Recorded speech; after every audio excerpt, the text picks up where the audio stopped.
¿Alguna vez te ha pasado que has conocido a alguien que inmediatamente no te ha caído bien, pero no has sabido identificar por qué específicamente? Hola, soy Ángela Guzmán, psicóloga, máster en orientación educativa familiar, apasionada por la educación familiar y las relaciones afectivas. Acompáñame en este espacio a descubrir a través de las películas, series, canciones y libros una manera diferente de reflexionar sobre el amor, la familia y la educación. Te espero. Hola, hola, hola, ¿cómo estás? Te agradezco una vez más el que estés aquí conmigo acompañándome en este nuevo episodio en el cual ya pues nos estamos despidiendo de este año con las últimas dos entregas de este 2023.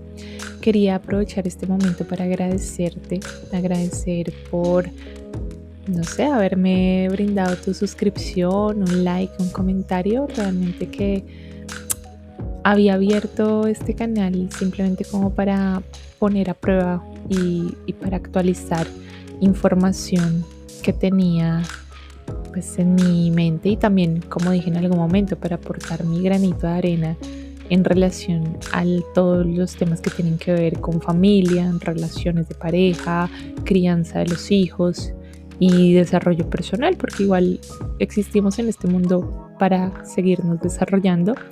Y es muy grato para mí ver que cada semana por lo menos dos personas pues se suscriben, se quedan conmigo, me envían mensajes o me envían algún tipo de comentario a modo de feedback, porque pues, yo también estoy aprendiendo sobre sobre este mundo de grabarme, que pues si has visto varios videos sabrás que no es tan fácil para mí, pero bueno, aquí lo estamos intentando. Agradezco de verdad todo el apoyo que me han venido brindando y espero seguir haciendo entregas de interés en relación a este tipo de temáticas que nos apasionan tanto a ti como a mí. Y bueno, para empezar el día de hoy vamos a hablar sobre un fenómeno curioso que suele repetirse y explicarse desde diferentes posturas, ideologías y ejemplos. Se trata de lo que conocemos en psicología como el mecanismo de defensa llamado proyección, el cual explica por qué en ocasiones sentimos repudio por el comportamiento e ideas de otras personas que de manera inconsciente también nosotros podemos ejecutar y tener. No sé si alguna vez te ha pasado que has conocido a alguien que inmediatamente no te ha caído bien, pero no has sabido identificar por qué específicamente. Si le llegas a contar esto a un psicólogo, tal vez lo que podríamos decirte es que algo en el comportamiento de esa persona en ese momento específico, en la forma tal vez de presentarse, de hablar o en lo que decía a otros, te recordó algo sobre ti mismo con lo que no te sentías cómodo o con lo que no te sientes cómodo aún. Puede ser que su confianza, por ejemplo, al hablar te haya hecho sentir inseguro con tu manera de acercarte a otros, ¿sí? Entonces, cuando somos tal vez introvertidos y no nos hemos aceptado como tal, podemos llegar a sentir una especie como de malestar de ver la extroversión de alguien más, o de pronto cuando somos tímidos, que para quien no lo sabe, lo aclaro, ser introvertido y ser tímido son dos cosas totalmente diferentes. Y tal vez siendo tímido todavía no te sientes a gusto con tu timidez, entonces te molesta la seguridad con la cual otras personas pueden entrar en una conversación. O de pronto algunas de las ideas que esa persona está compartiendo hayan simpatizado con las que tú mismo has intentado esconder porque sabes que no son socialmente aceptadas. Digamos que pensemos en esos temas tipo debate acerca de, no sé, el aborto, de pronto la guerra, no sé, algún tipo de tema controversial que tú sabes que puede ser que la postura con la cual tú simpatizas sea difícil de procesar para otros y la has intentado ocultar, pero de pronto llega esta persona y la comparte abiertamente y tú sientes algo dentro de ti que te mueve, que te enoja, pero no estás muy seguro qué es. Y es precisamente eso, tú estás tratando de ocultar algo y esa persona lo está mostrando a la luz, pues de parte de él, ¿no? No está señalando que tú mismo lo tengas, pero inconscientemente tú sabes que también piensas igual que esa persona. Como sea, la proyección existe para protegerte de lo que a nivel psíquico puede afectarte. El problema es que al no hacerlo consciente, puede que te pases la vida proyectando tus propios problemas, inseguridades, prejuicios y miedos en otros, juzgándolos, cuando en realidad deberías estar viéndote a ti mismo.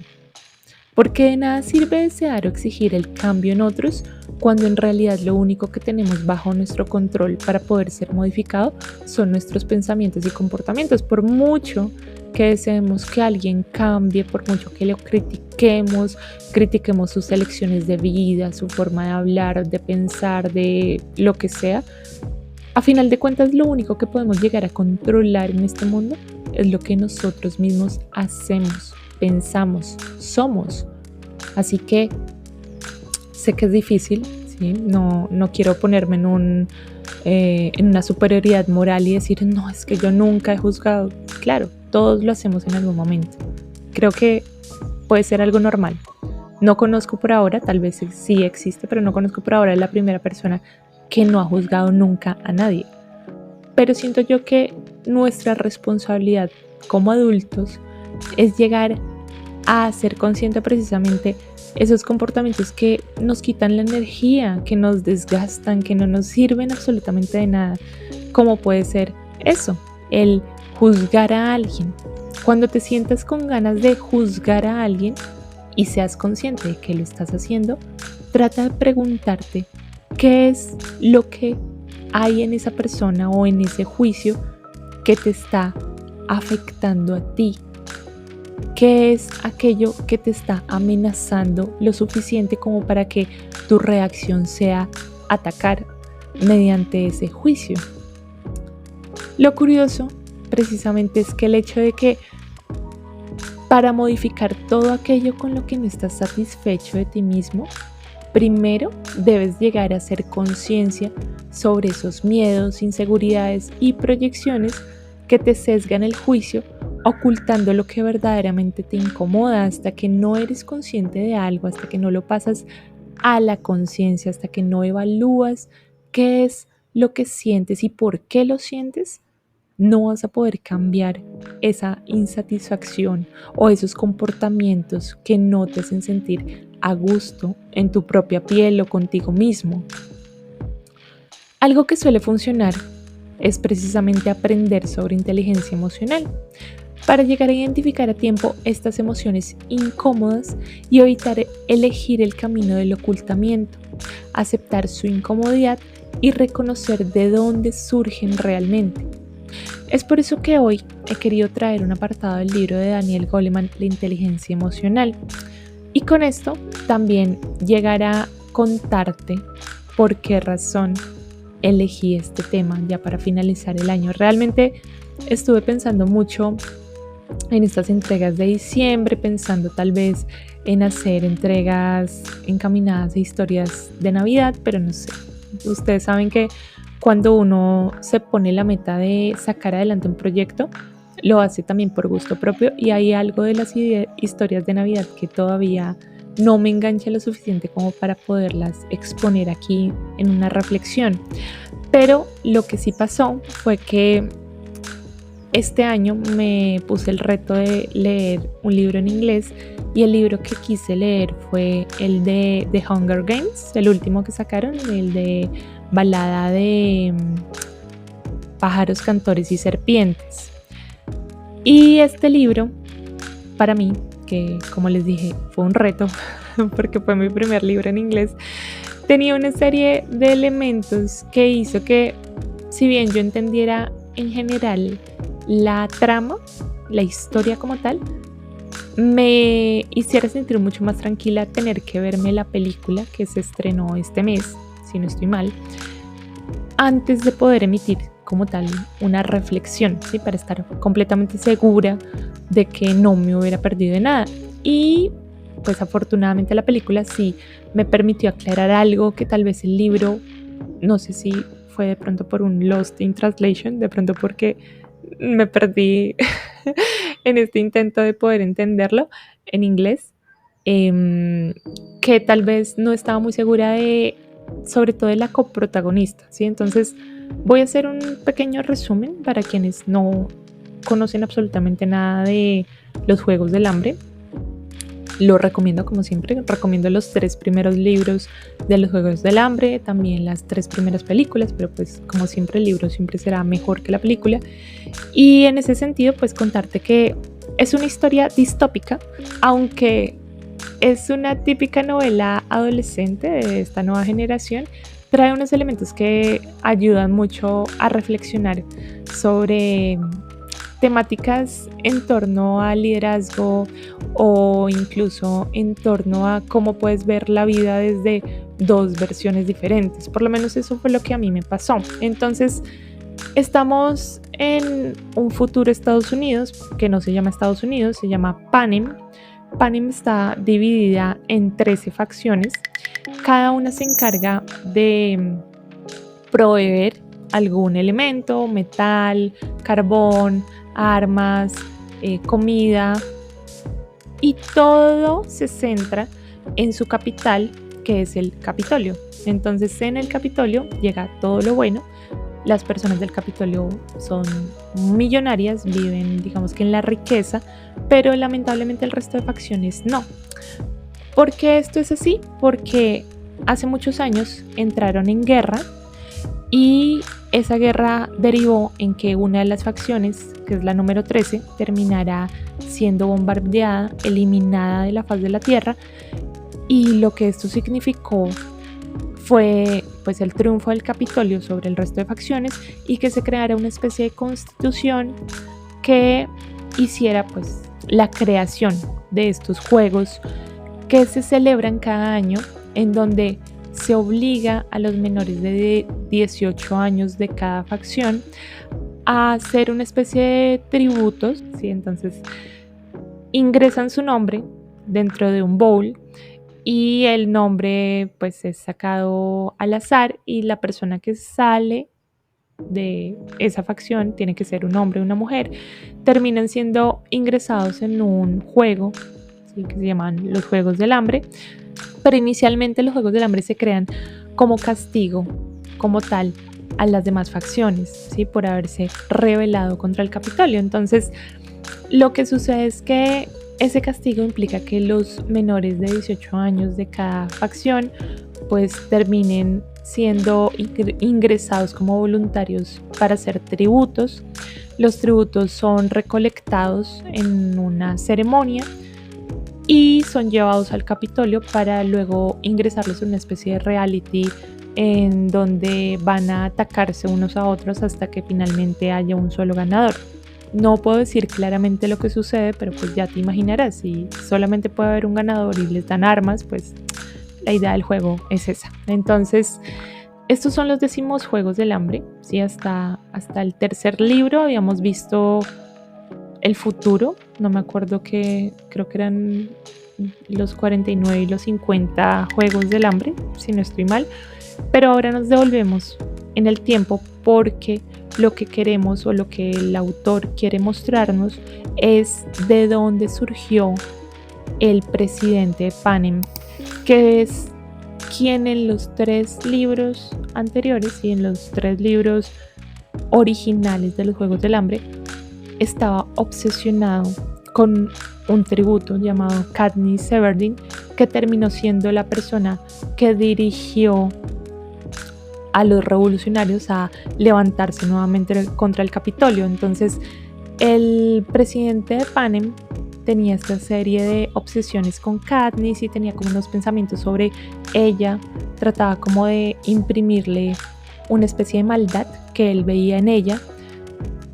Y tal vez, pues porque las personas que nos leímos los libros quedamos un poco confundidas de por qué el presidente Panem las veía así, pues el autor de los libros decidió dar como solución al tema y escribió este cuarto libro que es una precuela. Entonces en este cuarto libro conocemos a Snow, pero es un Snow es el presidente de Panem a futuro, pero en este caso Snow tiene apenas, va a cumplir 18 años, tiene 17 años, está todavía en el colegio y se están celebrando los 10º Juegos del Hambre.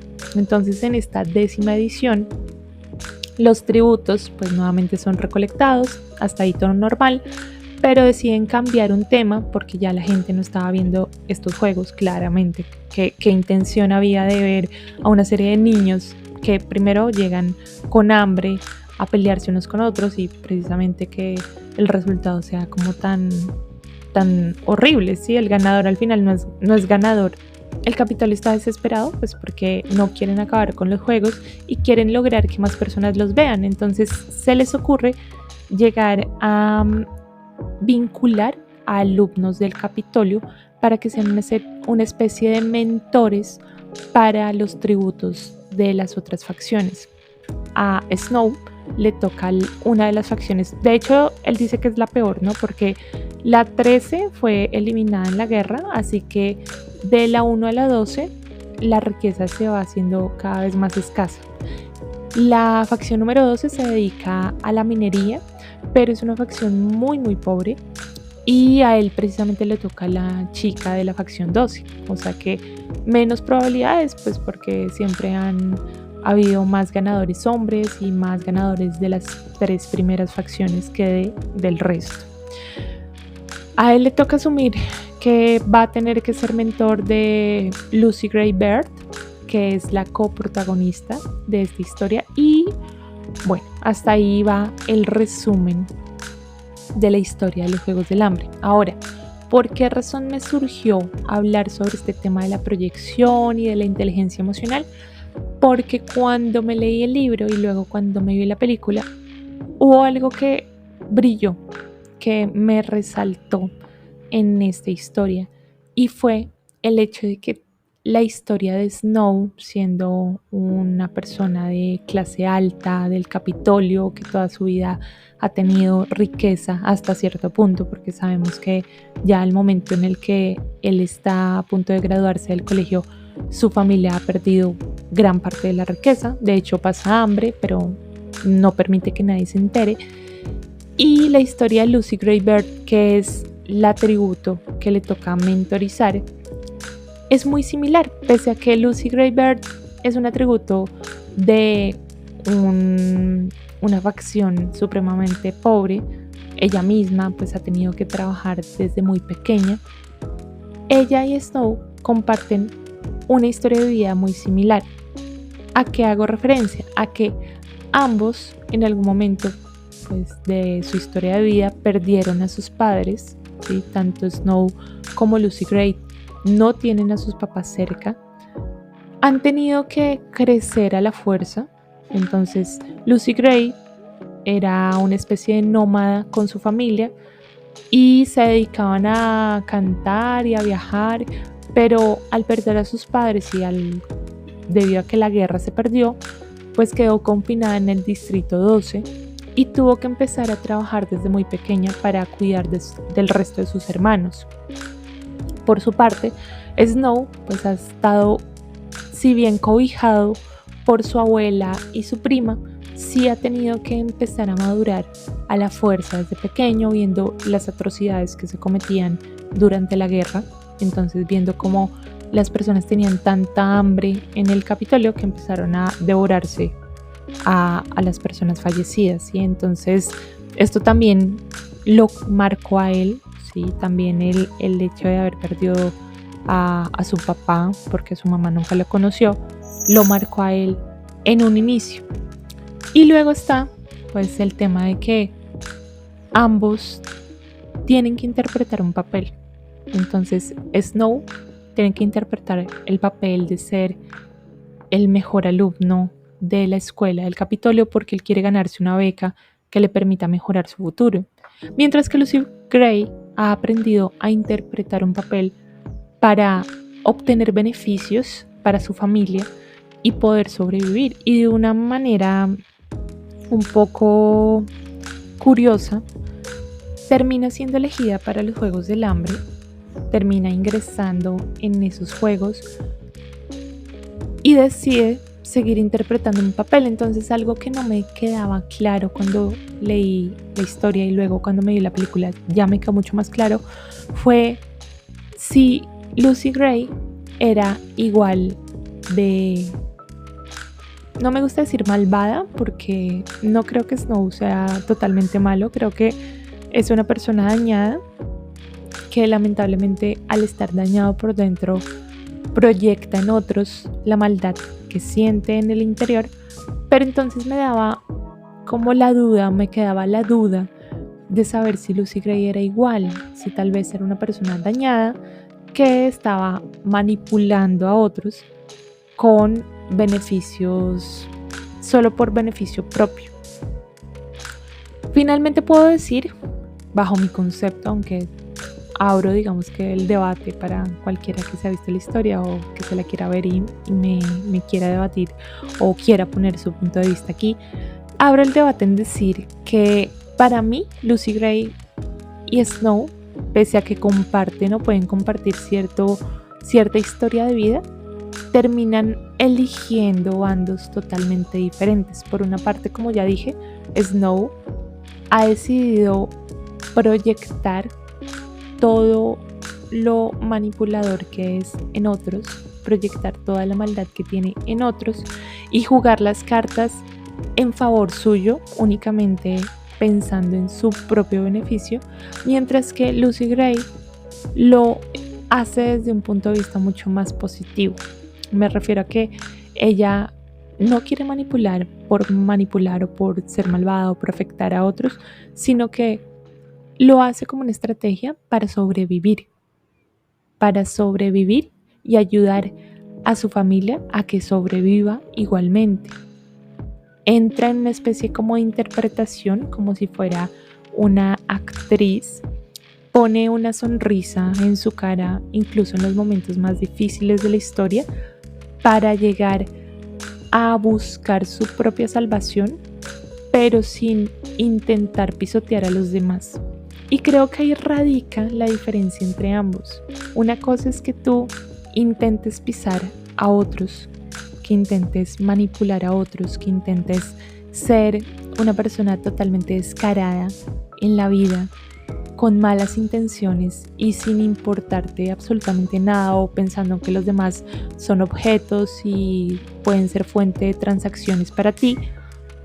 Y por el contrario, tal vez más bien reconocer que tú tienes las elecciones para saber elegir la luz por encima de la oscuridad, porque todos tenemos esa balanza, ¿sí? Esa balanza que a veces, como en el cine o en la televisión o en los muñecos animados, se interpreta como el angelito y el diablito que está en cada hombro de cada uno. Efectivamente, tú tienes, en algún momento de tu vida te has podido encontrar con ese debate entre lo que tienes que hacer y lo que te gustaría hacer, ¿cierto? En lo que es ético y lo que no es ético. Y yo me he encontrado con personas durante toda mi vida que a veces intentan justificar la falta de ética diciendo, no, es que a mí me tocó, no podía elegir otra cosa, a mí me tocó ser así, y no asumen responsabilidades sobre lo que les pasa. Precisamente lo que tenemos que hacer cuando aprendemos sobre inteligencia emocional, sobre desarrollo personal, cuando intentamos ser mejores personas, es llegar a asumir lo que nosotros hacemos y a asumir todo aquello en lo cual podemos llegar a actuar. Todo lo que esté a tu alcance, digamos, tus acciones, tus pensamientos, dependen de ti. No, pero es que a veces siento rabia. Bueno, depende de ti si te vas a dejar llevar por esa rabia y atacar a otra persona y acabar con su vida, o ser una persona grosera y manipuladora, o controlas esos pensamientos y tratas de mirar hacia adentro. Las acciones están bajo tu control. Los pensamientos, pese a que tengas pensamientos intrusivos, también están bajo tu control. Tú puedes acallar esas voces. Tú puedes intentar llegar a ser mejor persona de lo que has sido hasta este momento, por encima de las circunstancias que te toquen.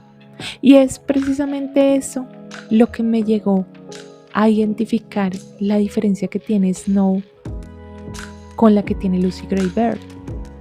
Porque Lucy Greybird tuvo que pasar por unos juegos que pudieron haberla cambiado y transformado para mal, pero ella no permitió que eso pasara. Ella siguió brillando, siguió alimentando su lado positivo luego de los juegos, siguió enfocada en cuidar de su familia, siguió enfocada en sus valores, mientras que Snow tuvo también que pasar como mentor por estos juegos y luego pasar por otras circunstancias que lo transformaron hacia ese lado oscuro que él intentaba negar dentro de sí, pero que tenía muy arraigado. No nos digamos mentiras, cada quien es libre de elegir el bando en el cual se desempeña.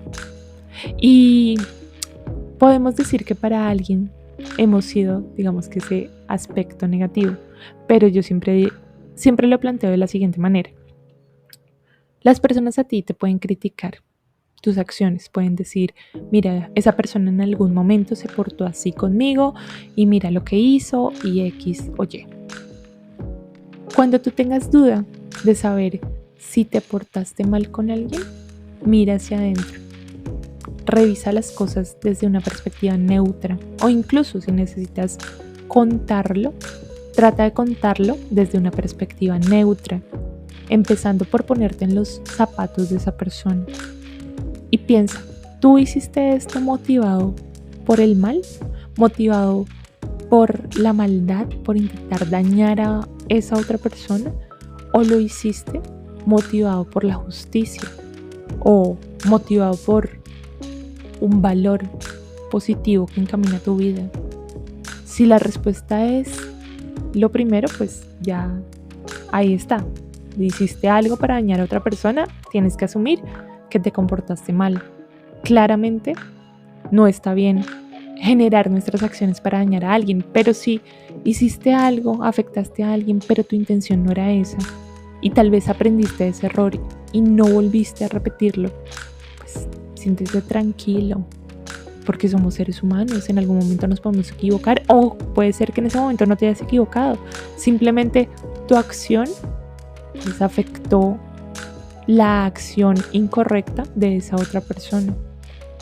Es algo difícil, digamos que de llegar a identificar, pero no imposible. Así que hoy precisamente quería compartir un apartado del libro de Daniel Goleman, La inteligencia emocional, para que podamos revisar la importancia de aprender a desarrollar este tipo de inteligencia. Este apartado se llama Conócete a ti mismo y dice así: según cuenta un antiguo relato japonés, un belicoso samurái desafió en una ocasión a un maestro zen a que explicara el concepto de cielo e infierno, pero el monje respondió con desdén: no eres más que un patán, no puedo perder el tiempo con individuos como tú.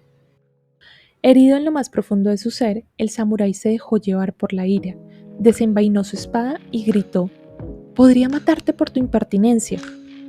Eso, repuso el monje con calma, es el infierno. Desconcertado al percibir la verdad en lo que el maestro señalaba con respecto a la furia que lo dominaba, el samurái se serenó, envainó la espada y se inclinó agradeciendo al monje la lección. Y eso, añadió el monje, es el cielo. El súbito despertar del samurái a su propia agitación ilustra la diferencia crucial que existe entre quedar atrapado en un sentimiento y tomar conciencia de que uno es arrastrado por él. La frase de Sócrates, conócete a ti mismo, confirma esta piedra angular de la inteligencia emocional, la conciencia de los propios sentimientos en el momento en que se experimentan.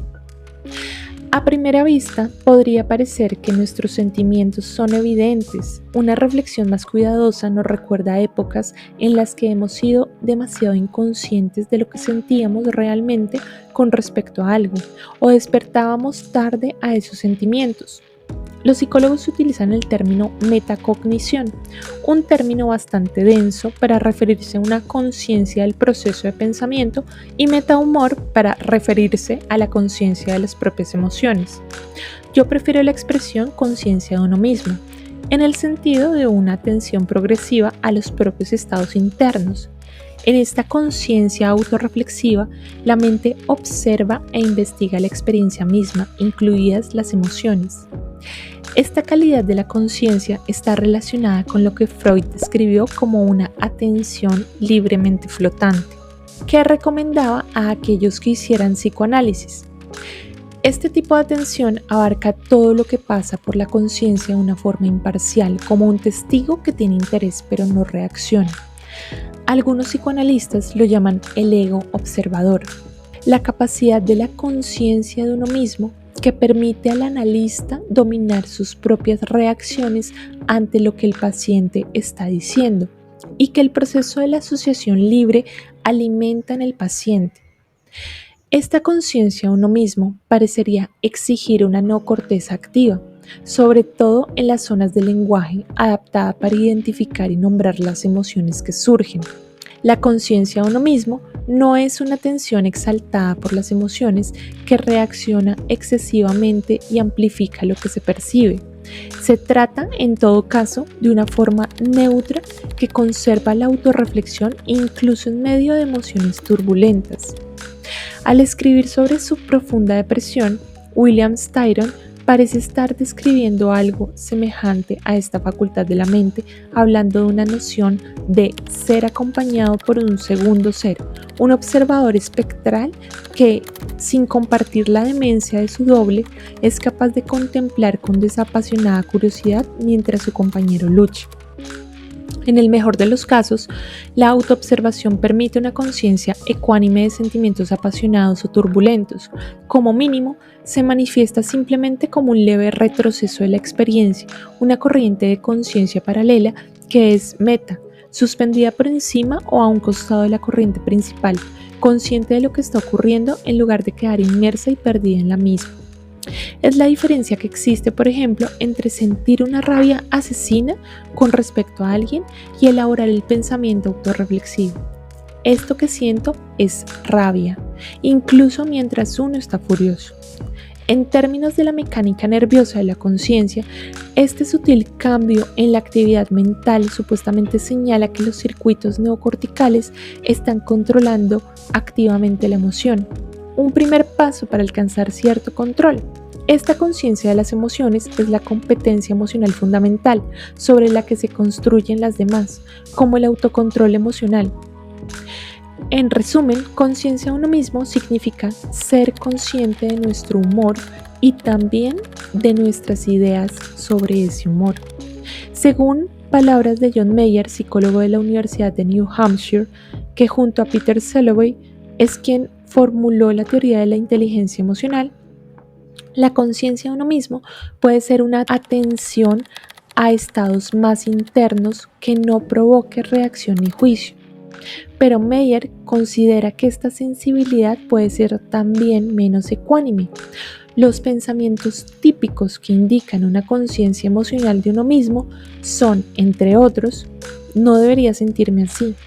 Estoy pensando cosas buenas para alegrarme, y en el caso de una conciencia de uno mismo más restringida, el fugaz pensamiento no pienses en eso, en respuesta a algo muy perturbador.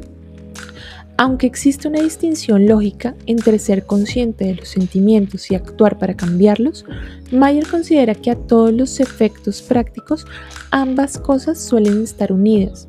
Reconocer un humor desagradable es sentir el deseo de superarlo. Este reconocimiento, sin embargo, se distingue de los esfuerzos que hacemos para no actuar movidos por un impulso emocional. Cuando decimos basta a un niño cuya rabia lo ha llevado a golpear a un compañero, seguramente interrumpimos los golpes, pero la rabia sigue encendida. Los pensamientos del niño aún están fijos en el disparador de la rabia. Pero él me quitó mi juguete. Y la ira continúa viva. La conciencia de uno mismo posee un efecto más poderoso sobre los sentimientos intensos y de aversión. La comprensión de que esto que siento es rabia ofrece un mayor grado de libertad. No solo la posibilidad de no actuar sobre ellos, sino la posibilidad añadida de tratar de librarse de ellos. Mayer opina que la gente suele adoptar estilos característicos para responder y enfrentarse a sus emociones. Consciente de sí mismo. Conscientes de sus humores en el momento en que los tienen, estas personas poseen comprensiblemente cierta sofisticación con respecto a su vida emocional. Su claridad con respecto a las emociones puede reforzar otros rasgos de su personalidad. Son independientes y están seguras de sus propios límites, poseen una buena salud psicológica y suelen tener una visión positiva de la vida. Cuando se ponen de mal humor, no reflexionan y se obsesionan al respecto y son capaces de superarlo enseguida. En resumen, su cuidado los ayuda a manejar sus emociones. Sumergido. Se trata de personas que a menudo se sienten empantanadas en sus emociones e incapaces de librarse de ellas, como si el humor las dominara. Son volubles y no muy conscientes de sus sentimientos, por lo que quedan perdidas en ellos en lugar de tener cierta perspectiva. En consecuencia, hacen poco por tratar de librarse del mal humor y sienten que no controlan su vida emocional. A menudo se sienten abrumadas y emocionalmente descontroladas. Aceptador. Si bien estas personas suelen ser claras con respecto a lo que sienten, también tienen tendencia a aceptar sus humores y no tratan de cambiarlos. Al parecer, existen dos ramas en el tipo aceptador. Los que suelen estar de buen humor y tienen pocos motivos para cambiarlo, y las personas que, a pesar de la claridad que tienen con respecto a su talante, son susceptibles con respecto al mal humor, pero lo aceptan con una actitud de laissez-faire, sin hacer nada para cambiarlo a pesar de las perturbaciones que provoca. Esta pauta se encuentra entre personas depresivas que están resignadas a su desesperación. Este apartado me permitía ejemplificar un poco lo que ocurre cuando nos permitimos a nosotros mismos aprender sobre nuestras emociones y empezar a reconocerlas como propias, empezar a asumir las riendas de nuestra vida, empezar a asumir que si sentimos rabia no es por lo que otra persona nos hizo, es por algo que nos ha tocado fibras, que no es específicamente por algo que la otra persona haya hecho, es más por algo que hemos permitido que nos afecte. Yo sé que es difícil tal vez de entender o de cambiar, pero básicamente la idea con respecto a la inteligencia emocional y el autoconocimiento tiene mucho que ver con identificar que hay cosas que dependen de ti y cosas que no dependen de ti. Y solamente tú eres el dueño de aquello que te permites sentir, vivir y traspasar, lo cual no quiere decir que debas huir de las emociones incómodas. Al contrario, si algo nos ha enseñado la vida, las historias, intensamente, por ejemplo, es que tenemos que abrazar la incomodidad, tenemos que aceptar que no siempre vamos a estar bien, aceptar que a veces habrán cosas que nos generen enojo, que nos generen tristeza, que nos generen asco. Habrán cosas que quisiéramos llegar a superar rápidamente, pero que tenemos que permitirnos vivir. Como por ejemplo, si estamos tristes, tenemos que permitirnos llorar. Y si estamos enojados, tenemos que permitir que la rabia fluya. Pero fluya no quiere decir que vamos a dejar que esa rabia salga por nuestros dedos, se convierta en un manotazo o en un golpe hacia alguien o hacia algo. Tenemos que aceptarla y dejarla fluir dentro de nosotros. Trabajar por la inteligencia emocional te va a permitir a ti que el día de mañana, si algo te incomoda, puedas decirlo de una manera asertiva, puedas llegar a comunicarlo sin dejar que esa emoción te invada, sin dejar que esa emoción te impida llegar a comportarte de una manera apropiada. No es inteligencia emocional simplemente saber que algo te enoja.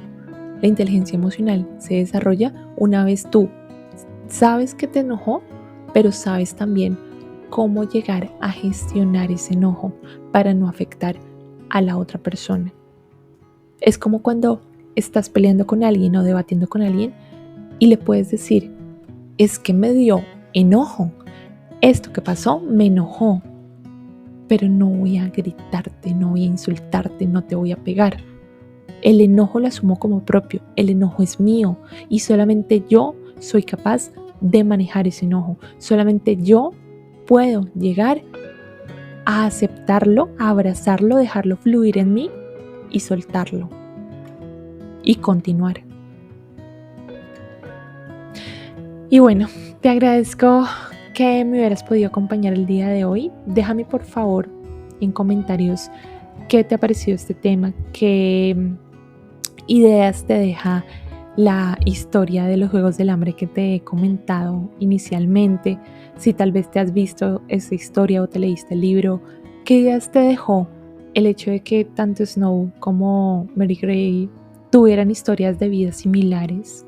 ¿Qué te pareció la actuación de ella en los juegos y después de los juegos? Si tal vez tú viste algo que yo no, si viste algo diferente, pues también te lo agradezco. Y sobre todo, quiero que te quedes con la idea de que aprender sobre inteligencia emocional es un camino largo, pero es un camino que va a valer muchísimo la pena para llegar no solamente a tu autoconocimiento, sino también a tener mejores relaciones contigo y con el mundo, porque la inteligencia emocional te va a permitir adueñarte de lo único que depende de ti y es tus propios pensamientos y tus propias acciones. Que tengas un muy buen día. Hasta luego. Como siempre, ha sido un placer compartir este espacio contigo.